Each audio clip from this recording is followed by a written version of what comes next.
শুভ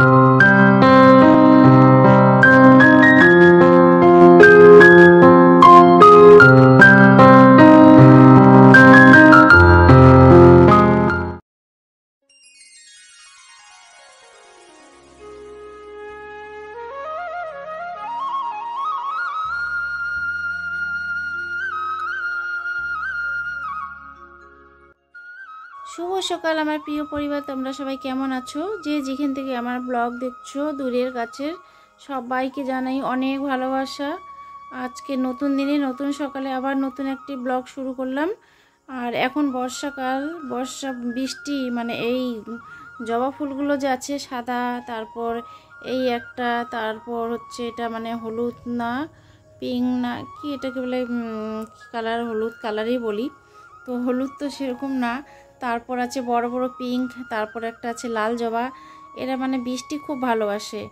এখন বৃষ্টি পড়ছে না, রোজ এত সুন্দর ফুল দিচ্ছে। গাছের ফুলগুলো না বড় বড় হয়, আর যখন বৃষ্টি থাকে না, বৃষ্টি না থাকাকালীন মানে ফুল দেয় একদম ছোট্ট ছোট্ট, আর মানে 2-3টে এরকম ফুল হয়।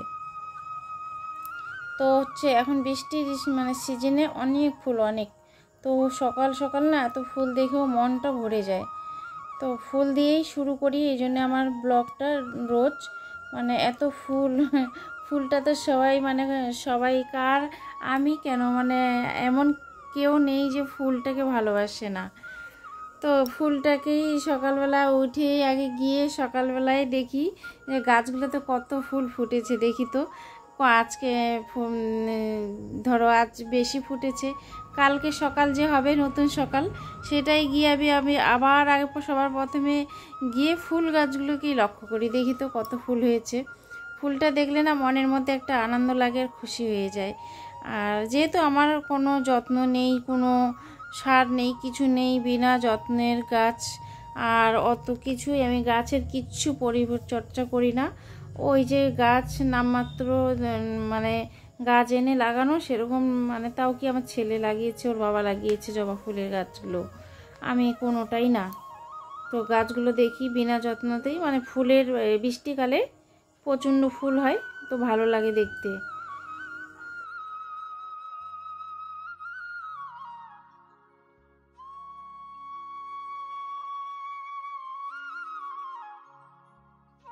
তো ওর কাকে বিস্কুট দেওয়া হয়ে গেল, কাক পাখিকে ওই যে ছোট্ট ছোট্ট করে বিস্কুট ভাঙছিল, সেটা হচ্ছে কাক পাখিকে দেওয়ার জন্য। আর দুটো গোটা গোটা বিস্কিট ও দুটো হচ্ছে ভুলুটাকে দেবে ওই জন্য।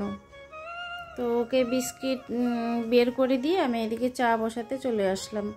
আর আজকে সকালটা শুধু কাজ বাজ করে একেবারে রান্নাঘরে চলে এসেছি।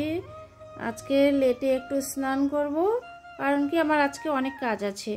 আর রোজ দিন সকালে স্নান করে রান্নাঘরে ঢুকি, স্নান পুজো দিয়ে আর অন্য কিছু বাকি বাদ কাজ হয় না। শুধু ওই যে বাসন মেজে কাপড় কেচে তাড়াহুড়ো করে স্নান সেরে পুজো দিতে দিতেও তো অনেকটা সময় লেগে যায়, 1 ঘন্টা। তো এটাই তাড়াহুড়ো করে রোজ, এটাই রোজকার রুটিন। তাড়াহুড়ো করে সেগুলো হচ্ছে কাজ বাজ করে আমি পুজোটা দিয়েই রান্নাঘরে চলে আসি। রান্না করতে করতেও অনেকটা লেট হয়ে যায়। তো রান্নাটা আবার কোনো দিন মানে সবটাই হয়, কোনো দিন একটু মানে আধুরা, ওই তোমার হচ্ছে ভাজা কি সেদ্ধ এগুলো দিয়ে খেয়ে চলে যায় তোমাদের দাদাভাই, কিন্তু পুরো রান্না খেয়ে যেতে পারি না। অত তাড়াহুড়ো করে মানে 10:30 11টার মধ্যে আমার রান্না কমপ্লিট করতে পারি না আমি।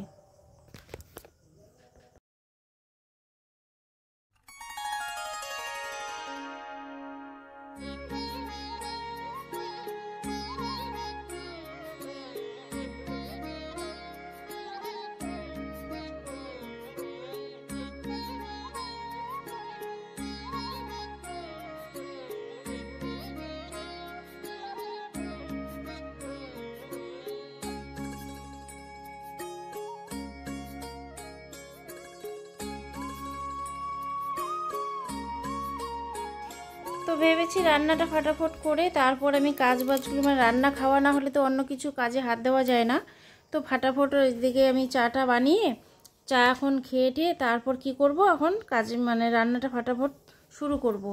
আর সকালটা হচ্ছে আমি রান্নাঘরে মানে আসার আগেই আমার ছেলের ম্যাগি বানিয়েছিল, তো ম্যাগি ওরা দুজন খেয়ে টেয়ে তারপরে আমার জন্য ওর বাবার জন্য ম্যাগিও রেখে দিয়েছে। তো আমি খেয়েছি ম্যাগিটা, আর ও মানে ওর জন্য আমি বাটিতেও রেখে দিয়েছি। তো ভাবছি ও তো মানে সকালবেলা হাবিজাবি কিচ্ছু খেতে চায় না, ওই শুধু চা বিস্কিট একটুখানি খেলে খাবে, নাহলে শুধু চাটাই খাবে। তো এদিকে আবার মানে ভাত টাত খেয়ে মানে একটু পর তো ভাত খেয়ে বেরোতে হবে, তো ওই জন্য মানে সকালে হাবিজাবি কিচ্ছু খেতে চায় না। তো এটা আগের দিনের দুধটাও না অনেকটা মানে ঘুরে এসেছে, সেই মনে হয় 2.5 লিটারের মতো হবে, 2.5-3 লিটারের মতো। তো দুধটাকে রাত্রে গরম করে জাল করে মানে রেখে দিয়েছিলাম, আবার সকালবেলা গরম করতে হয়। তো নাহলে তো চা বানাতে বানাতে লেট হয়ে যাবে, দোকানে নিয়ে যাবে যে। তো ওই জন্য সকালে রাত্রে আনার পর একবার জাল করতে হয়, আবার সকালবেলা আরেকবার জাল করতে হয়। তারপরে ওই দুধটাই আগে গিয়ে সেল করবে, তারপর হচ্ছে পরে ভালো দুধটা বের করবে। তো এই ভেন্ডি কটা না কবে থেকে শুকিয়ে যাচ্ছে, ফেলেও দিতে নাই। তোমার হচ্ছে কিনে আনা জিনিস, আর কিনে আনা না, হচ্ছে সবজি জিনিস, ঘরে তুলে রাখা সবজি জিনিস ফেলে দিতে নেই, এটা আমি শুনেছি বড় ছোট আমার সবার কাছে। তো একটুখানি হলেও ওখান থেকে নিয়ে রান্না করতে হয়। তো শুকিয়ে যাচ্ছে, তো অর্ধেক খাওয়া হয়ে গেছিলো আর অর্ধেক ছিল। আর 2-3 দিনের মধ্যেই না ভেন্ডিটা কেমন জানি শুকিয়ে যায়, অন্য সবজিটা মানে শুকিয়ে গেলেও একটুখানি মানে ঠিকই থাকে, আর এই ভেন্ডিটা জানি কেমন একটা শক্ত ডাঁটার মতো হয়ে যায়। তো কি করলাম, বেশি শক্ত হয়নি, তার আগে ওটাকে আমি আজকে ভাবছি ওটাকে রান্না করে ফিনিশ করে দিই। তো আজকে রান্না এই যে কমপ্লিট হয়ে গেছে রান্না, আর রান্না খেয়ে তোমাদের দাদাভাই বাজারে চলেও গিয়েছে। তো ভেন্ডি ভাজা মাছ, সে তোমার হচ্ছে মাছের ঝোল করছি, ডাঁটা আলু দিয়ে মাছের ঝোল করছি। আর এটা কি মৃগেল মাছ না কি মাছ জানি, মানে বড় ধরনের মাছটা। তো রান্না টান্না কমপ্লিট এখন। ও তোমাদের দাদাভাই তো খেয়ে দিয়ে বেরিয়ে পড়েছে, আর আমি এখন কি করব, খেয়ে তারপর কাজে লেগে পড়বো। আর হচ্ছে সকালে কি জানো তো বন্ধুরা, একটা কথা, সকালে স্নান করলে না মানে বাকি সংসারের কাজ কোনো হয় না, ওই সকালের যেটা রুটিন সেটাই হয়। আর অন্য বাড়তি কিছু মানে পরিষ্কার করার মানে সংসারে ধরো ঘর পরিষ্কার করবো, বাইরের পরিষ্কার করবো বা কিছু, এগুলো কাজ আর মানে বাড়তি কাজ হচ্ছে না। তো আমি কি করছি, খাওয়া দাওয়ার পরে ভাত টাত তো খেয়ে ফেলেছি, খাওয়া দাওয়ার পর আর এদিকে শরীর দিয়েছে ছাড়াই, মনে হচ্ছে যে এখন বসে আমি একটু আরাম করি, কাজ আর কি করব। তো এখানে বসে গেছি আমি নখ কাটতে, অনেক দিন থেকে ভাবছি যে নখগুলো কাটবো একটু। তো ওটা এখন যখন বসে থাকি তখন মনে পড়ে না, যখন কাজ করছি তখন মনে পড়ছে আমার নখগুলো তো বড় হয়ে গেছে, আমি কাটতে চাচ্ছি, সাইজ করতে চাচ্ছি, আর হচ্ছে না। তো আজকে পেয়েছি চান্স, যেহেতু সকালটা আমার স্নানও হয়নি, তো কাজ বাজগুলো করে আমি নখ কাটতে বসে গেছি। তারপর নখ কাটা হয়ে গেছে, এইখানে দেখো আমাদের ভলু কতদিন থেকে 1 সপ্তাহ হয়ে যাচ্ছে, কাল শনিবার আসবে। তো আজ তো শুক্রবার, কাল শনিবার আসবে, 1 সপ্তাহ থেকে মানে কাটছে, কিন্তু ওর এখন শোক পালন কাটছে না। আমাদের এই মনে থেকে মুছিনি, কিন্তু ও তো হচ্ছে সব সময় এনি টাইম 24 ঘন্টা রাত দিন 24 ঘন্টা আমার লালির সাথে খেলা করেছিল না, ও মানে শুধু কান্না করে বেড়াচ্ছে। আর কোন দিক দিয়ে হাঁটছে, কোন দিক দিয়ে বসছে, শুধু ওর পায়ের গন্ধ শুকিয়ে বেড়াচ্ছে।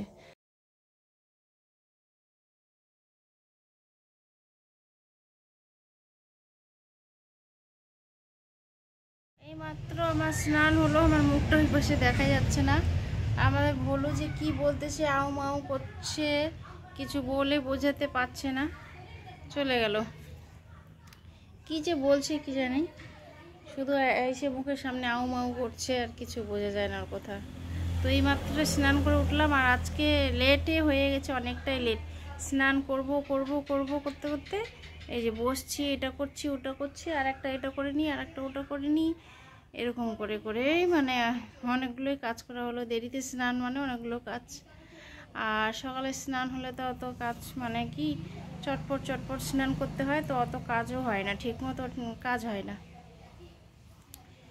আর দেরিতে স্নান হলে অনেক কিছু করা যায়। তো অনেক দিন পর আজকে লেটে স্নান করলাম, আর এখন গরমের দিন, এমনিতেও 2-3বার স্নান হয়, তবুও স্নান সকালটা স্নান হয়ে গেলে না পরে আর মানে সে নোংরা কাজগুলো করতে ইচ্ছা করে না। ধরো যেরকম ঘর পরিষ্কার করা, কোরপার পরিষ্কার করা, অন্য কিছু করা, এগুলো করতে ইচ্ছে করে না। তো বন্ধুরা যাই হোক, আজকের ব্লগের হচ্ছে না আছে আগা না আছে মাথা, যেরকম আমার সকালে স্নান না হলে কাজবাজ গুছিয়ে মানে হয় না। ধরো কাজবাজ যে গুছিয়ে করব সেটা আমার মানে হাতে মানে সেই প্ল্যানটা হয় না। ধর কি কোনটা করব, কোনটা ছাড়বো, কোনটা যে ধরবো, এরকম মানে মনের মধ্যে হয়। সেরকম আজকে আমার ব্লগটাও। তো কোনখান থেকে শুরু করলাম, কোনখান থেকে শেষ করলাম। আর বিশেষ একটা মনটা ভালো না, ওই যে তোমার বলছি, ওই যেরকম ভুলু এখনও শোকটা কাটিয়ে উঠতে পারিনি, সেরকমই কাজ করছি আর মনের মধ্যে মানে শোক, আর একটুও ভালো লাগছে না। কি জানি মনটা এত খারাপ লাগছে কেন জানি না। তো কাজ করতে করতেই এত মানে সব সময় মনে পড়ছে। তো এমনিতেও স্নান করিনি, আর এরকম মানে অবেলায় স্নান করছি, তো আর ভালো লাগছে না। আর ব্লগটা কন্টিনিউ সন্ধ্যা পর্যন্ত করতে পারলাম না। এই বিকেলে স্নানের পরে কাপড় চোপড় এদিকে বাড়ির থেকে তুলতেই আজকের ব্লগটা শেষ করলাম। যারা ফার্স্ট থেকে লাস্ট অবধি আমার ভিডিওতে জুড়েছিল তাদেরকে অসংখ্য ভালোবাসা। আর এতক্ষণ লাইকটা দিতে ভুলে গেছো, একটা লাইক করে দিয়ে সুন্দর করে লাইক একটা কমেন্ট করো। সবাই ভালো থেকো, বাই।